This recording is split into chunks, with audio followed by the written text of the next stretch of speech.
Sir ನಿಮ್ಮ ಹೆಸರು sir ಹೇಳಿ. ಫುಜೇಲ್. ಸರ್ ಫುಜೈಲ್ ಅಂತ ಹೇಳ್ಬಿಟ್ಟು ಅವ್ರ ಶಾಪಿಗೆ ನಾನು ಬಂದಿದ್ದೀನಿ ಇವಾಗ. ಆ ಶಾಪ್ನ ತೋರ್ಸಕ್ಕೆ ಹೇಳ್ತಿದ್ದಾರೆ, ಬನ್ನಿ ಹೋಗೋಣ.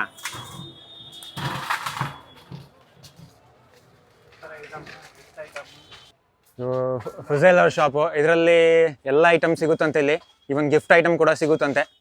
ಯಾರಾದರೂ ಈಚೆ ಸೈಡ್ ಬಂದರೆ ಒಂದು ವಿಸಿಟ್ ಮಾಡಿ ಬೈ ಮಾಡಿ. ಸೊ ಎಲ್ಲ ಐಟಮ್ ಸಿಗುತ್ತೆ ನೋಡಿ, ಅವರನ್ನು ತೋರಿಸ್ತಾ ಇದ್ದಾರೆ. ಈ ಮದುವೆ ಫಂಕ್ಷನ್ಗಳಿಗೆಲ್ಲ ಕೆಲವರು ಗಿಫ್ಟ್ ಪ್ರೆಸೆಂಟೇಟ್ ಮಾಡ್ತಾರೆ. ಗಿಫ್ಟ್ ಅಂತ ಹೇಳಿದ್ರೆ ಅದೇ ಮೂವಿಗಂತ ಕೊಡ್ತಾರಲ್ಲ, ಸೊ ಅಂಥ ಐಟಮ್ಗಳು ಕೂಡ ಇಲ್ಲಿದೆ ನೋಡಿ. ಸೊ ಇದರ ಪ್ಲೇಟ್ ಐಟಮ್ಸ್ಗಳು. ಸೊ ಸರ್ ಎಲ್ಲ ಸೈಜ್ ಇದೆಯಲ್ಲ ಸರ್ ನಿಮ್ಮ ಹತ್ರ? ಹಾಂ, ಎಲ್ಲ ಆಲ್ ಸೈಜಸ್ ಪ್ಲೇಟ್ಸ್. ಓಕೆ, ಈಚೆ ಬಂದರೆ ಇದು ಗಿಫ್ಟ್ ಐಟಮ್ಸ್ ಎಲ್ಲ.